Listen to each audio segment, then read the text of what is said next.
Assalamualaikum warahmatullahi wabarakatuh. Alhamdulillah pada kesempatan kali ini kita masih bisa bertatap muka.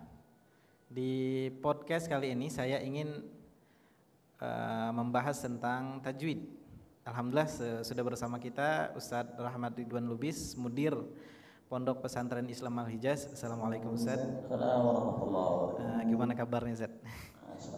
Kabar anak itu baik, kalau antum baik. Alhamdulillah anak sehat juga Ustadz. Jadi begini Ustadz, pada kesempatan kali ini saya ingin bertanya tentang tajwid. Bagaimana pandangan antum tentang tajwid? Masya Allah, ini luar biasa ini. Kalau membahas tajwid itu berarti membahas tentang bagaimana tata cara membaca Al-Quran yang baik dan benar. Iya Ustadz. Tajwid itu adalah sebuah ilmu yang sementara waktu itu diabaikan oleh banyak masyarakat muslim di Indonesia ataupun di masyarakat luas lainnya. Padahal ilmu tajwid ini berbeda dengan ilmu yang lain. Kalau ilmu yang lain itu biasanya ada pelopornya. Seperti kita kenal Imam Syafi'i menjadi seorang ulama pelopor ilmu usul fiqh. Beliau punya kitab namanya Ar-Risalah. Itu adalah ilmu usul fiqh yang beliau letakkan dalam tata cara bagaimana mengambil sebuah hukum. Namun ilmu tajwid ini yang meletakkan ternyata hebatnya itu bukan manusia. Subhanallah. Secara praktek yang meletakkan itu adalah dari Allah Jalla wa'ala. Allah Rabbuna wa Rabbukum. Allah itu yang memang meletakkan fondasi ilmu tajwid. Dari mana kita mengetahui ini? Tentu dari bagaimana Rasulullah SAW belajar. Kita tahu bahwa guru daripada Rasulullah SAW adalah Malaikat Jibril. Ketika Rasulullah SAW diperintahkan untuk membaca Iqra Bismi rabbikal ladzi khalaq. Kemudian Rasulullah SAW menjawab, "Ma'ana biqari." Saya tidak bisa membaca. Kemudian kata Jibril, "Iqra." Kamu baca aja, wahai Nabi Muhammad. Baca saja, tidak perlu untuk membaca yang lain. Apa yang saya baca ikuti. Sekarang kita tanya, siapa guru daripada Malaikat Jibril? Tentu Allah Subhanahu wa Ta'ala. Artinya sungguh ilmu ini sangat mulia karena bersambung kepada Nabi SAW, bersambung kepada Malaikat Jibril alaihissalam, bersambung kepada Rabbul Izzati wal Jalal Allah Subhanahu wa Ta'ala. Subhanallah. Sambungannya itu luar biasa. 3 elemen makhluk yang ada di dunia, Nabi kita Muhammad SAW. Kemudian makhluk yang ada di langit sana, Malaikat Jibril alaihissalam. Kemudian Rabbul Izzah, Rabb kita bersama, yaitu Allah Subhanahu wa Ta'ala. Jadi kurang lebih ilmu tajwid itu memang dahsyat. Ini cara yang mengupas tentang fenomena ini. Jadi wajib bagi orang yang beragama Islam untuk mempelajari ilmu tajwid, begitu ya Ustaz ya? Oh, sangat wajib sekali Ustaz. Apalagi ini seorang muslim. Kita ini membaca Quran. Ustaz, saya jarang baca Quran. Siapa kamu jarang baca Quran? Kamu itu sholat 17 rakaat dalam sehari, yang kamu baca itu Quran.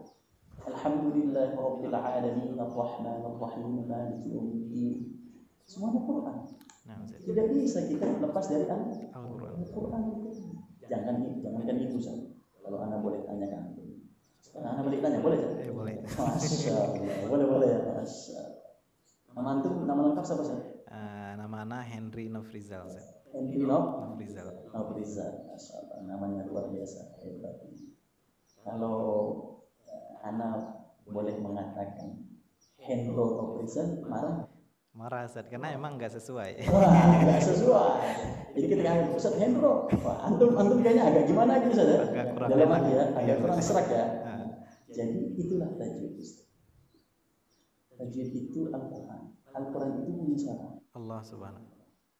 Kalau kita membaca tidak dengan tajwid, itu justru melecehkan Al-Quran. Benar. Melecehkan Allah. Nama kita aja nggak diubah untuk dirubah gitu. Apalagi Al-Quran. Man anta? Manahnya makhluk, tapi kita sering berubah. Bahkan yang ajib ada yang hebat itu undangan. Ini ada ceritanya. Waktu anak pergi ke Makassar, ada seorang yang cerita kepada anak. Beliau bilang, Ustaz, di sini Ustaz, undangan itu harus pakai gelar. Misalkan antum Henry Nobrizal LCMA Hafil. Kalau di sini nggak pakai gelar, namanya udah benar Henry Nobrizal, tapi nggak pakai gelar. Antum itu orang nggak mau nerima undangan. Sampai sebegitunya saja. Padahal gelar itu tidak dipanggil ketika di padang mahsyar. Maju Henry Nobrizal LCMA, oh gitu. Atau Pak RT Henry Nobrizal, nggak ada. Tapi apa? Tapi orang merasa ada yang kurang ketika namanya tidak dibaca dengan lengkap. Apalagi Al-Quran. Makanya dosa memang kalau kita tidak membaca Al-Quran dengan tajwid. Anak pun malu. Nggak tahu antum gimana. Saya kira mudah-mudahan antum ini mantap ini. Sedang berusaha untuk memperbaiki tajwid. Masya Allah. Alhamdulillah. Kemudian Ustaz, gimana sih pandangan masyarakat awam di Indonesia tentang tajwid? Jadi begini, setelah kita membahas tadi tentang bahwa tajwid adalah ilmu yang sangat penting, itu turun dari Allah Subhanahu wa taala. Allah Subhanahu wa taala berfirman dalam Al-Qur'an, "Wa rattilil Qur'ana tartila." Dan bacalah Al-Quran itu secara tartil, bil wudu, dengan tenang, tidak tergesa-gesa, maka itu harus dibaca dengan perkataan. Nah, tadi pertanyaan adalah tentang bagaimana pandangan masyarakat awam tentang tajwid. Masya Allah, pandangan masyarakat awam tentang tajwid. Nah, inilah tugas kita bersama.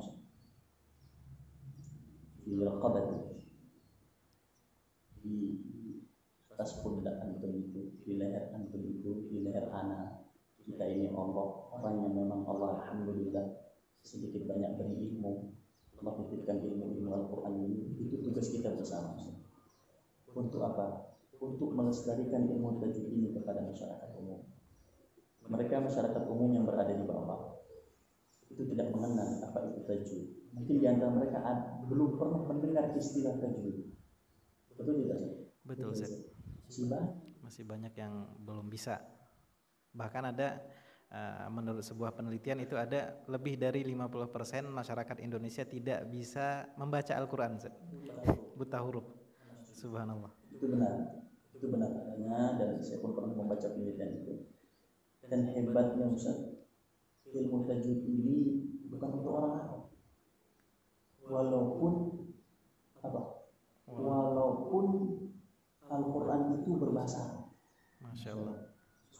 Walaupun Al-Quran itu diturunkan di negeri Arab dan objek pertamanya orang Arab, tapi ternyata tidak semua orang Arab Allah titipkan ilmu tajwid. Masya Allah. Subhanallah. Tidak jaminan orang Arab itu menjadi lebih mulia dan lebih hebat tajwidnya dibanding kita orang Indonesia. Betul tidak Ustaz? Benar Ustaz. Subhanallah. Ini ada kisah, mudah-mudahan bisa diambil faedahnya. Nah, ini agak sini agak jelas. Jadi waktu saya kuliah di sebuah negara, saya punya teman, beliau orang Sri Lanka, lulusan Al-Azhar Mesir.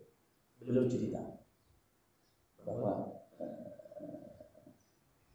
Rahmat, ta'rif an Al-Quran, an tilawatul Quran. Rahmat, kamu tahu nggak bahwa Quran itu tidak diwariskan kepada mereka orang Arab? Aku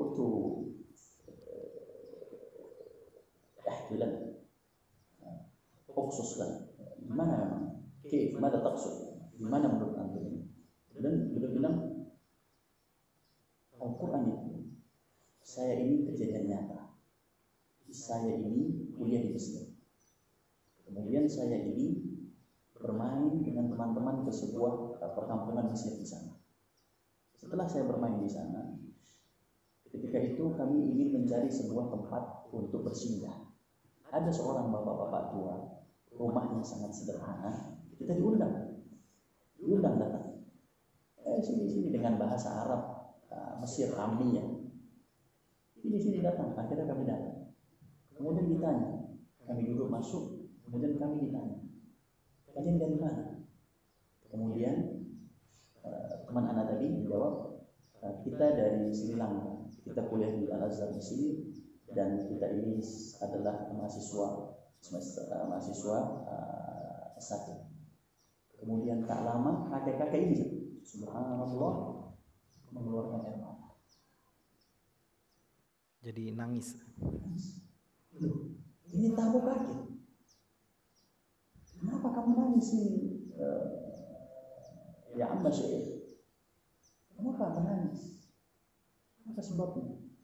Beliau mengatakan, berbahagialah kamu wahai anakku. Kenapa?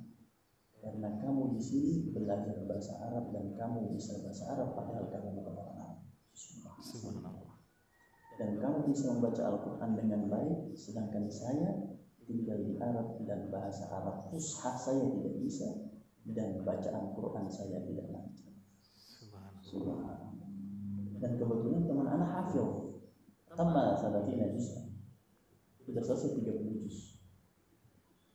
Ketika ditanya lagi, apakah kamu seorang hafiz Quran yang hafal 30 juz? Teman saya menjawab, alhamdulillah. Bertambah berair air mata. Kedua, mengapa? Karena sang kakek ternyata tidak hafal Al-Quran. Subhanallah, ajib. Bahwa ilmu itu ternyata tidak diberikan kepada semua. Maka ketika antum bertanya bagaimana Ustaz tentang fenomena tajwid masyarakat awam, tanggung jawab kita bersama. Mudah-mudahan Allah beri kemudahan kita untuk terus berdakwah di antara melalui media sosial seperti ini, insyaallah. Jadi luar biasa ilmu itu, tidak diberikan kepada semua orang, tapi hanya diberikan oleh Allah Subhanahu Wa Taala kepada orang yang dikehendaki, orang-orang yang pilihan dari Allah Subhanahu Wa Taala. Dan tidak mengenali daerah asal, mau dari kampung, mau dari kota. Kadang orang yang di kampung lebih hebat daripada yang di kota, betul saja. Benar sih. Dan orang-orang kampung biasanya lebih sukses daripada orang-orang di kota saja. Ya, kebanyakan seperti itu. Makanya Allah berfirman, wallahu yakhluqu wa yakhtar. Allah menciptakan dan Allah yang memilih. Pilihan Allah terserah Allah. Ini saya kasih, ini tidak saya kasih. Dan tentu pilihan Allah itu dengan ilmu Allah dan kekuasaan ilmu Allah. Subhanallah. Nah, mungkin sekian dulu podcast kita pada kesempatan kali ini. Insya Allah akan dilanjutkan dengan podcast berikutnya dengan tema-tema yang menarik. Assalamualaikum warahmatullahi wabarakatuh.